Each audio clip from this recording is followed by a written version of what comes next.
Hello my friends, let's start this video from the front lines and we have some of the good news. The main ones that Pokrovsk and Mirnograd, they still hold.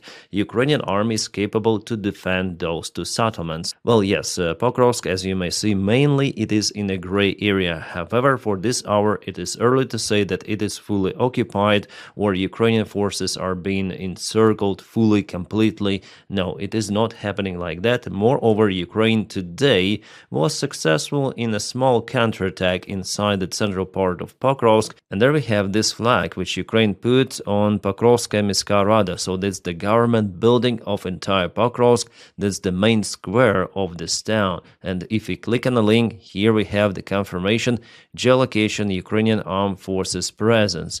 That's the government building itself, and here is Ukrainian flag that was spotted today by some sort of the drone flying around. Ukrainian drone, obviously. Yeah, if we return back to the image, you might see that most of the buildings in Pokrovsk, they were devastated, half ruined or fully ruined. That is what is happening to all of the settlements that Russia gains or occupies. They're being just destroyed, ruined. Here we have the full video of the operation. The Ukrainian army is conducting also supplies in the area. Ukraine also tries to remove soldiers from Mirnograd and Pokrovsk. And here we have the details of this operation. Our soldiers commented that the infiltration group of the Russian soldiers were demolished, flat-lined in this part of the city. Yeah, actually not the city, but the town. After all, Pokrovsk is not that huge.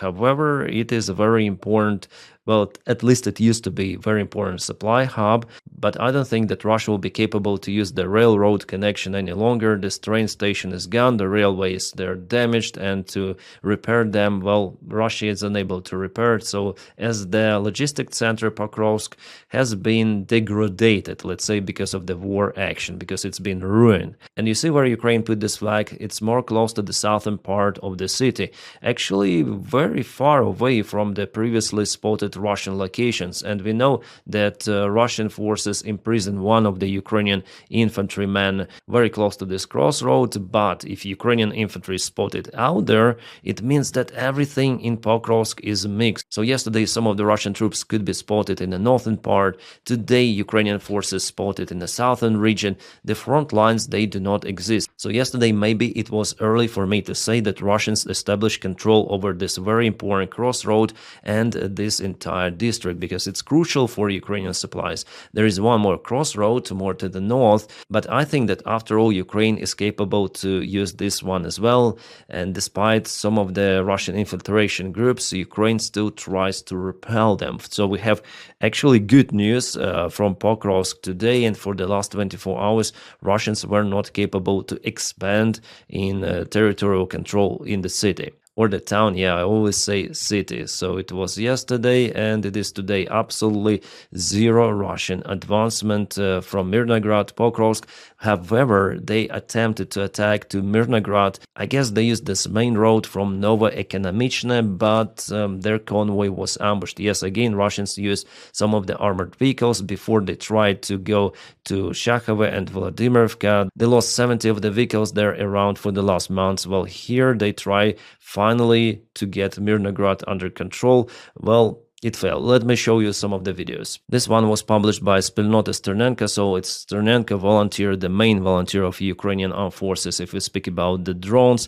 So here is the Russian Hunger BTR, or maybe BMP vehicle. I think it's BMP after all. Yeah, it has caterpillars, so it's BMP, maybe MTLB, and all of those vehicles, they were caputed. There were several of those stuck on the front lines. They tried to deliver infantry forces. Oh, some of the BTR there as well. Yeah, BTR, BMP, some other BMP, they stuck in the same place. It's kind of interesting. Is there a big pond there once again for the Russian armored vehicles? Wow, this is hell. It looks like they all went through the same bottleneck road, and for Ukrainian drone operators, of course, it's the best case scenario to concentrate all of the drone strikes in a single place. And as we witness here, the hunger protection of those vehicles, it doesn't play that crucial role. Ukraine still is capable to kaput them quite effectively. Yes, the Ukrainian army has to waste lots of the drones to get through and to kaput the vehicle itself behind the square armor, but Ukraine shows that it is capable to do it quite effectively.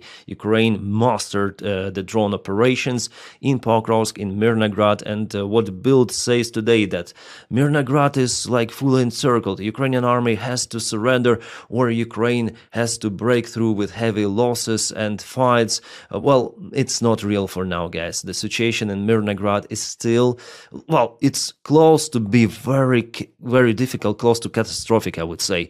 But still, Ukrainians control the settlement. Plus, Ukrainian army causes severe losses, absolutely, for Russians. Russians struggle there. They thought that they can occupy Pokrovsk in a matter of days. Yes, it could be like that, days or weeks. Finally, they will get Pokrovsk under control. But we see the new stage in Ukrainian resistance. So Ukrainian military command really does something, I would say, outstanding for the last 24 hours at least to somehow repel those Russian attacks. And today's flag in the central part of the Pokrovsk itself, it really shows that Ukraine has the resources in Pokrovsk. Yeah, now I understand that the main nature of this counteroffensive operation is to unblock Pokrovsk as wider as possible to get the forces out from Mirnograd and Pokrovsk itself and all of those villages in the south to save the lives of our defenders. It's the most important thing.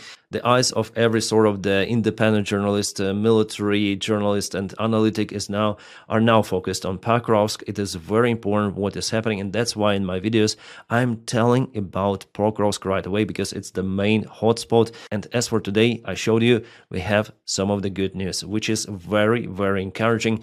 Yesterday I was a little bit depressed and even pessimistic about the situation in Pokrovsk, but with the news coming today, I have a great hope that Ukraine will be able to get the forces out without losses or with minimum losses. It is a very good sign what is happening today. And guys, as you know, I tell the truth. So for today, this is encouraging, really encouraging, guys, and yeah, motivating a lot. Seeing those kind of the pictures, of course, it's always great. And here I can show you the pictures of the ruined Russian vehicles, but I cannot show you the ruined Russian infantry forces because of the platform restrictions. But there was the image showing dozens of Russians lying at the same direction. It happened, I think, the day before yesterday. I mean, the actual attack, the photo was published today from the drone camera perspective. And guys, they were lying one on other near, very close, maybe altogether up to 100 of the Russian soldiers at the same place, like the field totally covered with their flatlined bodies. Guys, it is crazy what losses they have, and it doesn't matter on the size of the Russian army. They cannot sustain it forever, of course. Well, Putin may announce this, massive mobilization to the Russian army. He potentially may get like 2 million soldiers easily, but it's kind of unpopular step, and he still tries to avoid that one, and he is performing the hidden mobilization I already mentioned you before, but there is no variant for Russia to sustain those losses for extensive period of time. Absolutely. So there will be the moment for Russian army to really struggle. Yeah, we're gonna touch that topic a little later. Now let's go back to the front lines. Yep, really, it is not that far away from the front lines. Again, Donetsk Oblast, very close to the Donetsk city itself. Ukraine targets the Russian ammunition facilities. I would say very effective. Here we go. This ammunition already burns and sparks. Locals report about severe kaboom that happened at the place. Well, it is not a surprise that Russians are using Donetsk and Horlivka, those are the settlements very close together, as the main supply hub for their army group, also in Pokrovsk direction. So Ukraine tries to stop the Russian advancement not just in Pokrovsk and Mirnograd themselves, but also behind the front lines. And here, as it is reported, the Storm Shadow missiles were in operation. So that's why my friends from those countries who support Ukraine, well, guys, thank you so much for your kind support of Ukrainian army and your government. Sometimes they do a proper job, kind of restricted, limited. Ukraine still needs more ammunition, but support matters, yeah? And the weapons that Ukraine currently has, are awesome, and they're very effective, as you may judge on this screenshot. Yeah, the kabooms are happening there all the evening. It's already the chain reaction, the fire burns, and Russians cannot eliminate it. So there is the high chance right now that the Russian assaults will just slow down or bog down in Pokrovsk and Mirnograd. Lack of munition. Shoigu Gerasimov, where is the munition? Well, it is out there burning. Нахуй. Yeah, it's really huge actually. At first I thought that it's the small one, but no. This guy says that he lost the windows in his house, and it's quite far away, judging from what I see here. Yep, it might happen like that even. So now Ukraine has pretty much high chances to get our guys out from this pocket. It's already understandable. I hope that it will be like that. And you see that Ukrainian drones are more frequently flying in Pokrovsk compared to the Russian drones. Yeah, plus the big attack of the Russian convoy was stopped. The Russian convoys there in 90% of the cases not effective at all. I wonder why Russians are still using those. And we have some good news from Shakhova, because Ukraine gains more ground here. There is a tiny little spot for the Russian army left. I guess the same update we have from the Deep State. Yeah, Deep State also confirms the situation, that it's basically one tree line with few of the Russian soldiers, and obviously they'll have to surrender or they will be kaputted by Ukraine. So this famous offensive of the Russian army towards Zoloty Kolodets, well, it basically failed. Guys, I want to be honest with you, what I afraid the most on the front lines, and probably I already told you before, but nevertheless, you see this line from Slavyansk to Konstantinivka. This is the main Ukrainian defense line. And also there is the line like the trenches, the dragon teeth and everything of that, reservoirs, which was built somewhere over here. It goes via Zoloty Kolodets. And still behind Pokrovsk, there are some of the smaller defense line and the main defense line. So the tricky thing, if Russia occupies all of this area, or if they break through Ukrainian defense and try to bypass to encircle Ukrainian army group in Kramatorsk, Slavyansk and all of those villages. And here behind you may see there are just few of the settlements which are more or less big. So Russia potentially, if they break through, if they occupy Donbass, they may propel faster than they were. For example, from Avdiivka to Pavlograd, it took them almost 2 years. But here their pace could be way, way faster. I think that it could be even comparable to what it was in 2022, not in February, but maybe in March. Then Russia was still propelling pretty much fast alongside many of the Ukrainian front lines. And you may say, okay, Dennis, Ukraine is winning the time to build trenches here behind, so Ukraine is capable to create new lines. And for Russia to penetrate everything of that, they'll have to waste thousands and thousands of the soldiers. I would agree with you, but there is one big exception nowadays. Russia changed the situation on the front lines, mainly because of the drones, yes, and also because of the aviation gliding bombs, which they use far behind the front lines. And now there are new modifications of those gliding bombs, and I believe that Russia will use those massively. They equip the Stunner bomb with a jet engine, and that bomb may fly for 200 kilometers. And just imagine how engineering forces could build those defense lines. Everything of that, this entire region of not just Donbass, but Kharkiv, Dnipropetrovsk Oblast, everything of that within the range of those gliding bombs. Iskanders are very expensive. Russia uses those occasionally, but gliding bombs with the small jet engines just to maintain the gliding profile, losing the altitude but little by little. Well, the great power of Ukraine in this case under the risk, including the capital city of Kiev, because it is within the range if Russia starts to operate from their Bryansk Oblast. So here Ukraine is unable to build those robust defense lines any longer. And Ukraine spent years and years preparing Donbass for the very deep defense. There were many of the trenches, all of the infrastructure that was built. That's why for Russia it's very hard to propel, for example, from Bakhmut to Chasiv Yar. It was difficult for them to get Avdiivka under control. That actually was at the edge of the previous front lines with so-called DPR, yeah? But we know that this entire group is the Russian false flag operation. they acted with their own army. Nevertheless, Ukraine, even with the previous government, was building those defense lines for years, and that's why Russia is gaining the ground here in Dnipropetrovsk and Zaporizhia regions. So with the same pace, or maybe even faster, Russia could gain the ground in this area and also move to Pavlograd, to Kharkiv, maybe from the south. This region is the main defense that protects the entire part, this eastern part of Ukraine, so there's the great risk for it. And honestly, I don't see the light at the end of the tunnel. I still think that Putin will continue its so-called special military operation in Ukraine until he thinks he is capable for it. And also, I think Putin may announce even a new mobilization, which could happen the next year. Yeah, I always tell about mobilization, I understand, because I watched those drone videos, I see the Russian losses, and I still cannot comprehend how Russians may sustain those. And they appear more and more. There are some volunteers coming, Russian conscripts, they are mainly forced to sign the contracts with the Russian army. It's crazy what is happening out there in Russia, but still they have their infantry forces and they're capable for resources. And for Russia, it will take years and years, unfortunately, to stagnate. I mean, their economy, they're still living better nowadays than it was for them in the 90s or 80s during the Soviet time period. And Putin knows that, so he may push Russians even further. He knows how Russians may struggle and still support the government. It is crazy what is happening in Russia. And Putin is very lucky with the people he has, because they are not protesting that much. And some of them, the main part, I would say, they support what is happening in Ukraine. It's crazy. All right, let's go to this map. What we have in a new update? Well, Ukrainian forces propelled in Shakhova, I showed you it, and the enemy advanced in Bologivka and Kamainka.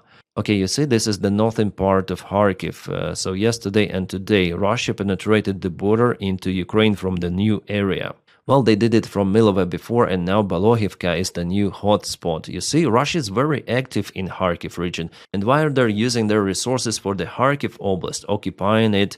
Why they advanced to Kupiansk?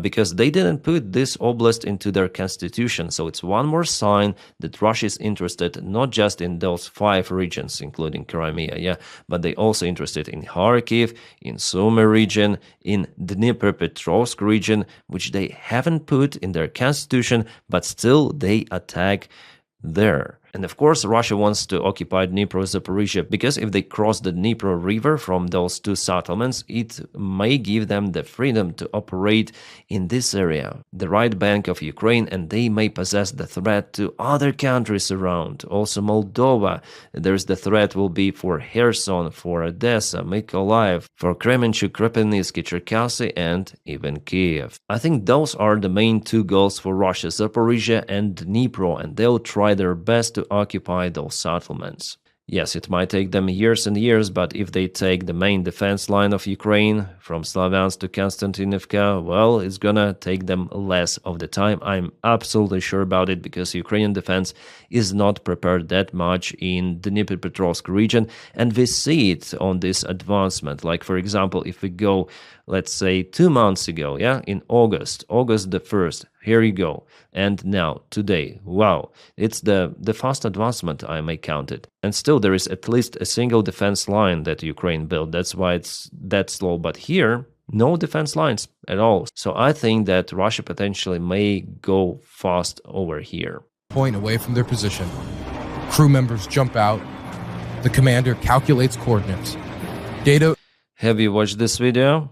I encourage you again to watch this one. It is called 1 Year on the Pokrovsk Front Line, filmed by documentary journalist American Dylan Burns, who is doing absolutely great jobs. My friends, I'll put again the video which he filmed, that's the masterpiece, in the video description just below, and you may go and check it out yourself. This video should have way more views. Believe me, this job is outstanding.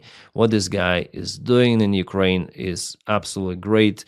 I would say the heroism of journalism. That's all about him. And just a hint for you for tomorrow's video, which I'm gonna publish. I already edited it. Well, there is nothing really to edit. I just recorded the podcast interview with Dylan himself. I wrote him the message, he replied, and today A few hours ago we recorded that, and I'm gonna post it tomorrow during the daytime, I guess. Well, obviously via Zoom conference the sound is not that good quality, but it is understandable. It was a fantastic interview, and I really enjoy what Dylan does for Ukraine. He's a really awesome guy, so please check out his video because we need to share it, to watch it, and to boost this type of the content. Dylan is fantastic, great guy, and check out his channel, check out his videos. He's also doing streams. Really, he is my favorite reporter about the war in Ukraine. Alright, maybe I'm jumping from one topic to another. In Vladimirovka, actually, Russia propelled just a little, you know.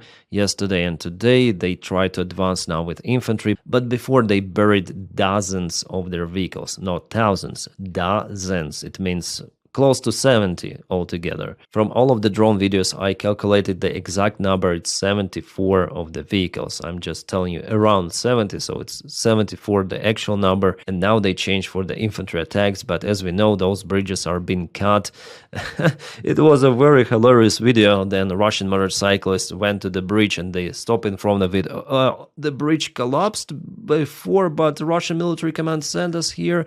What should we do? And then Ukrainian drones struck them, and oh my god, that video was crazy. One of the craziest videos I ever seen actually for this war. I imagine how desperate those Russians were when they saw that the bridge actually collapsed long time ago. So very poor planning from the Russian military command, and they're even like Russian command is so incompetent. It's just crazy. And that is good. If Russians were more competent, they would have occupied Pokrovsk the last year. Then I mentioned that, oh, Russians probably could occupy Pokrovsk till the new year, but now it's gonna be the new year of 2026. Oh my god. Yeah, Russia is struggling actually. If we check out this timeline, yeah, and if you check out their losses, it's madness army what they do there, but they may allow those losses to happen because Russians are okay with those losses and the Russian army command as well. And also in Privilia, Russia attacks. That's of course Dnipropetrovsk direction, very close to Zaporizhia. There Russia propels every day. Here I may admit that Ukrainian defense is kind of weak compared to Donbass, and Russia has all of the chances to advance to this river, and of course they will try to penetrate Ukrainian defense. Well, if that happens, Russians will have almost the free way to advance to Zaporizhia. Unfortunately, it is happening. Still not the worst scenario unfolds there. I hope that Pokrovsk settlement and this defense line are robust. We'll see, because this fight will happen the next year already. It is understandable. What is happening in Kupiansk after this Ukrainian attempt to cut Russians in Holubivka and trap them in Kupiansk? Well, I haven't seen the further attempts, and judging on this military map update, yeah, there were no any more attempts for Ukrainian side to cut Russian supplies entirely. Just the second attempt, but was it successful or not? Hard to judge, really. Well, Ukraine lost the vehicle, at least one. There were two of the vehicles, actually. The next one continued the movement. Maybe it deployed troops in Golubivka, landed them there, but I'm not sure. Russians are not sharing those kind of the videos. They show just a single vehicle being hit and the other one disappeared somewhere. Alright, as for the front lines, it's over. Let's go to the other news. To upset, the Russian port, which was kaboomed by Ukrainian drone strikes, stopped its operation completely. According to the satellite images, there are still oil leakages from multiple of the places of this piers. Can we call it a piers? Well, the oil connection pipe, it's been broken, it is leaking. Russians cannot stop it, so they cannot export their oil using this very important port of Russia in the Black Sea. Ukraine applies the drone sanctions, which are very important. And yes, we understand that Russia will repair it, but there will be another strike, as it happened before with the drone boats that hit the same facility around 1 month ago. Here is one more strike. While Russians repair more and more, you will still be disturbed. And little by little, the Russian economy will be influenced. Yes, it's not the immediate action on Russia, but in a long-term scenario, Russia may struggle quite a lot. Unfortunately, guys, with the Russian size and knowing their resources, it might take years, as I mention in my videos all the time. years and years and years. It's my incompetent prediction, let's say, but judging on what was happening and what is happening right now, I think it will take lots of the time for the Russian economy to really struggle. Like, it's imminent, I'm sure about it, unless there will be black swans, unknown events like Prigozhin happening in Russia. Russia still has lots of the resources to sustain this war, especially with support from the countries as China and some different countries. Even European countries, they still continue to purchase fossil fuels for Russia, which, as for me, is crazy. Wow, what is this? This is the Russian airplane Ilyushin 76. The part of the airplane, clearly it's Ilyushin. It's the top part of the T-type of the empennage. The vertical stabilizer is here, and this is the top part, and this is the horizontal stabilizer. So the airplane was just shut down. It was falling from the skies somewhere and hit the ground. The local guys are happy that they've shut down this airplane. So far, it's hard to tell about the operator, the airline itself, but the crew was a Russian one. Previously, this aircraft was taken or purchased in Kyrgyzstan. Just 1.5 months ago, it was this purchase done for $12 million. Well, that is how $12 million look like. Well, so far it's hard to tell what was on board of this airplane, but knowing this region of Sudan, there could be some of the flammable materials, let's call them like that. Yes, Russians sell their weapons. I guess they do it also for Venezuela, because 2 of the Ilyushin 76 aircraft, the same type, were flying to Caracas. I think the day before yesterday there was the last flight of the Russian cargo aircraft delivering allegedly some of the air defense systems to Venezuela like Panzer 1S and Buk. I do expect some of the escalation in that region against Venezuela probably as well, but I don't honestly think that Trump will start the full-scale invasion of Venezuela. I don't think it's kind of profitable and popular in the United States. For this reason alone, it's kind of the stupid idea, but Trump is unpredictable after all, so who knows? And by the way, about Russia and the United States of, so am I look like Putin? Yeah, that was funny. So here's Putin. He had the national security meeting today that Russia tries to escalate, even kabooming some of the nuclear bombs somewhere in the northern part of Russia. That is their so-called response on United States nuclear exercise. But Trump didn't say about any sort of the direct nuclear kabooms. He said about the mirror action, and I guess they already launched some sort of the ICBM somewhere. United States and Russia wants to escalate here. Belousov say, "Oh, I propose to kaboom the nuke," but clearly it's not his proposal. This one is coming from Putin. He just wrote the text for Belousov to say it openly that it is not coming from Putin. No, it's our defense minister proposed, and we're gonna conduct those nuclear exercises, I guess, for the first time since the Soviet Union collapsed. So just imagine this level of escalation.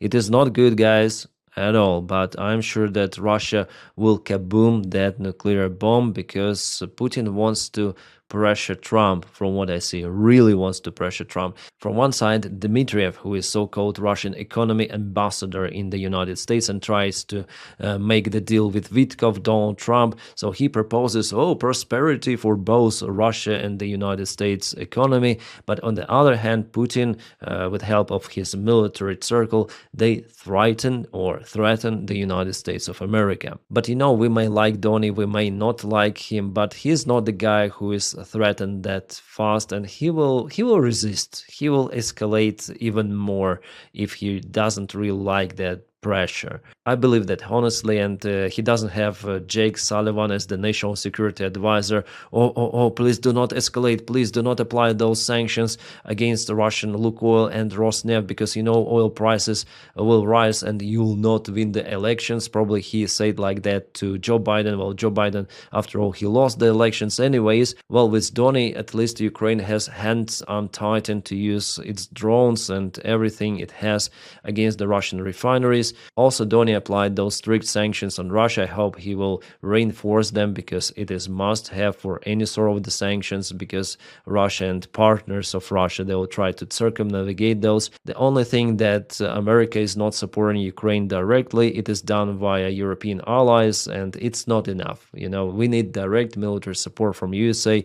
If Donny does that, it would be awesome. But before that, I'll still continue to criticize Donald Trump at least sometimes. But if he does that step, wow, it could be really awesome and even better for Ukraine than with the previous White House administration. I continue to tell about it, that it was kind of relatively weak and very slow in decision making. So this confrontation, nuclear confrontation, between the United States and Russia, it is really like Putin's actions, stupid actions. They're really profitable for Ukraine nowadays. He will still not attack any sort of the country using nukes. Putin will chicken out, it's 100%. He likes his lifestyle, he likes his life, and he will not use nukes. I'm almost sure about it. Yeah, still there is the variant for him to use nukes, but it's very, very low. At least judging on the information we know about Putin, well, Putin is showing his true face to Donny. He wants to manipulate Donny. He wants to threaten him. Donny doesn't like it. We see it, and it is good. The only not good thing is the real nuclear test that will just harm ecology. And in general, it's not good to kaboom nuclear weapons in the 21st century. Oh, it seems like the special military operation really goes according to plan. Russia started to put those kind of the towers around Moscow. Well, usually those are the platforms for the Russian air defense. Russians put them on top a little for them to see more. Usually they put Buk systems or Panzer 1S. Sometimes S-300, but kind of rarely. So Russians have to use their air defense systems to protect Moscow instead of protecting the front lines, which is kind of good. So Ukraine has even this kind of the profit in those strikes on Moscow region. And of course, from entire Russia, Moscow is the most protected. Putin wants Moscow to live more or less calm. But around 3 days ago, there were blackouts. I think it was on Halloween, when some of the Moscow districts celebrated it in the darkness, To avoid those kind of the cases, Russia wants to put more air defense. Everything to Moscow. Russian army deployed to Moscow, because Ukrainian army soon will be there in Moscow, at least with the drones. And guys, thank you so much for your kind support on Patreon. Without your support, my job wouldn't be possible. So those guys who do their investment into my job, thank you so much. And you may check out my Patreon with the Patreon link in the video description just below, or you may join the channel membership with the join button. Thank you again so much for your support. And if you don't have this opportunity to support me financially, or you don't want to, just press your like to this channel and subscribe for it. For this video, like for the video and subscribe for the channel. That is how it should properly sound. Because by doing it, you propel this video in YouTube algorithms, and you also help me a lot. My friends, as usual, I wish you all a peaceful sky wherever you are, and have a great time.